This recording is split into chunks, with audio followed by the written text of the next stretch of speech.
ఐపీఎల్లో ముంబైపై గుజరాత్ విజయం సాధించింది.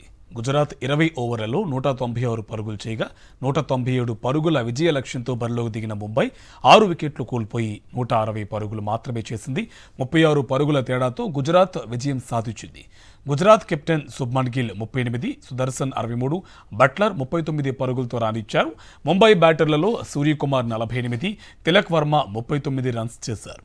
వీరిద్దరూ మినహా మిగతా బ్యాటర్లు ఎవరూ రాణించకపోవడంతో ముంబై ఓటమి పాలైంది.